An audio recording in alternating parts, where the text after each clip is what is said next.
गए रहनी, कहनी कि साहब हमरा से 3 सूत्र नहीं के होकर से यही खातिर हम आयल बनी रौरा लगे, साहब के लगे उगई रहनी रांची। तो साहब कहनी कि तारा से 3 सूत्र नहीं के होकर, तो ना नहीं के होकर। तो साहब कहनी कि जब तारा से 3 सूत्र नहीं के होकर, तो जौन ससुर तारा के 3 सूत्र देले बा बतौले बा ओकरा से कहला ह, तब वो भैया मतलब सोच में पड़ गई कि ससुर की है। तो साहब ससुरा अपने के कहले रही, ठीक बा 3 सूत्र साहबे न देले बनी। तो साहब कहनी कि उ ससुरा से कहले रहता, ये जो ना आई रहता घर ही से कहले रहता, जहाँ रहल तहावे से कहले रहता, तो तार कमवा हो जाए। यानी कि साहब अपने के खुद के कहनी के ससुरा से कहला। जब हमनी के लागत कि गुरु काज नहीं संकर पावत, तो साहब कहले बानी गुरु बचनों को रखना संभाल के, एक एक वचनों में गहरा राज है। हमने की ये तो भुला जाता नहीं सन, तो फंस जाता इंसान।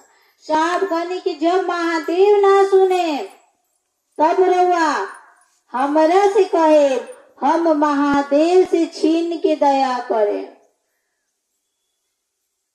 तो हमरा रउरा महादेव से कहे के बा, साहब दीदी से भी कहे के बा, दया मांगे के बा कि साहब दया कर दी कि राउर बताओल का काम हम ईमानदारी से करी, ईमानदारी बेईमानी से ना।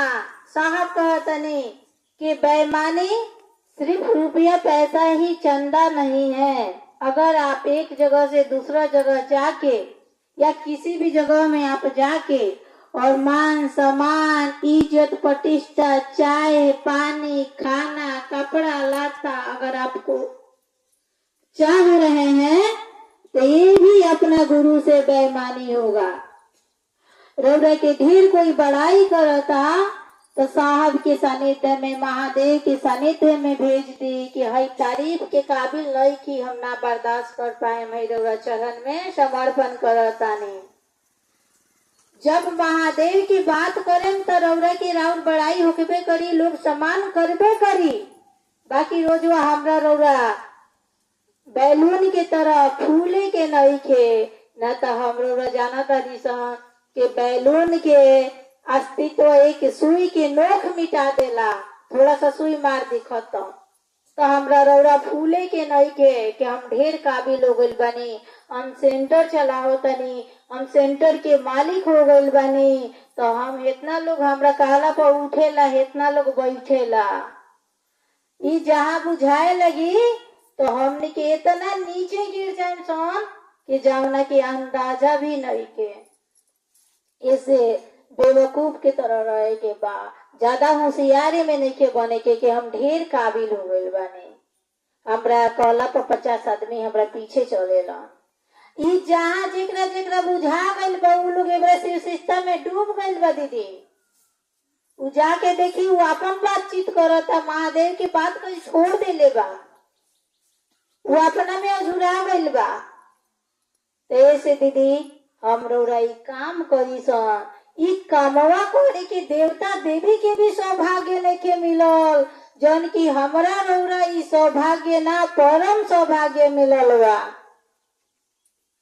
तो हम रौरा ई काम करी सन, ई काम जरूर होई। जब हम रौरा गुरु से दया मांगे सन तो जरूर ई काम होई। रहल बात दुख, तो देखी दीदी हमरा रौरा तो 3 सूत्र भी बा। दया करे खातिर गुरु भी बानी, दया करे खातिर साहब दीदी भी बानी। जरा सोची कि साहब के पास ना सूत्र रहे, ना विश्वास रहे, ना कोनो बात के प्रूफ रहे कि शिव गुरु हमी या दया भी करे नहीं, फिर भी वो शिव के से बने के निकलने और शिव के से बने और पूरा जगत रोशनी कर देने।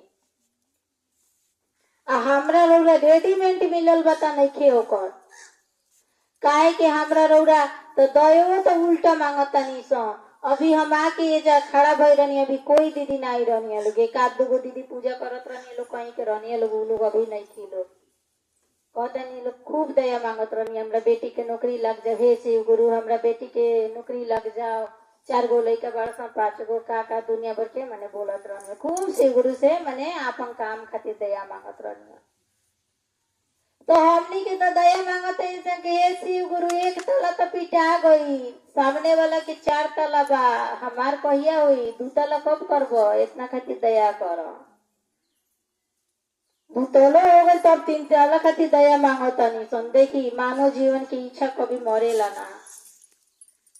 सामने वाला के घर बनता तो हमनी के रात के नींद उड़ जाता कि बाप रे बाप, करेजा फाटे लगता कि सामने वाला के तो घर बनता, हमार टीने रही का, मड़िए रही का।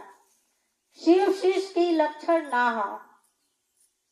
रउआ सोची कि तीनों त्रिलोक के मालिक सबके सब कुछ दे के आ खुद पहाड़ों पे रहे नहीं, कुछ नहीं के। देखे तो एक महादेव के जैसे कि एक भोजपुरी भाषा में भिखमंगा कहल जाला, वो टाइप के साहब मतलब महादेव रहे नहीं। साहब 1.5 लाख के सैलरी कमाए वाला किराया पर रहत रहनी, हमनी के बर्दाश्त हुई? साहब कहते कि मैंने जगत बेचकर शिव को खरीदा है, और आप लोग उल्टा कर दिए, महादेव को बेच के जगत खरीद रहे हैं। मैंने जगत को बेचकर शिव को खरीदा है। साहब के पिताजी कहने कि अरे महादेव महादेव कर तरह बर्बाद हो जाएगा। साहब कहने कि लोगों ने लड़की के पीछे बर्बाद हुआ है, कोई शराब के पीछे बर्बाद हुआ है, कोई जुआ के पीछे बर्बाद हुआ है। मैं भी देखता हूँ महादेव के पीछे बर्बाद होके क्या रिजल्ट आता है। देखिए हम लोग तो थोड़ा सा अगर तनी सा अंगुरी मुचुक जाता तब का शिव गुरु कहाँ बड़ा रहता, तब अंगुरी मुचके हट छोड़ा शिव चर्चा। एक पल में हमनी के अगर कोनो कष्ट होता तो एक क्षण में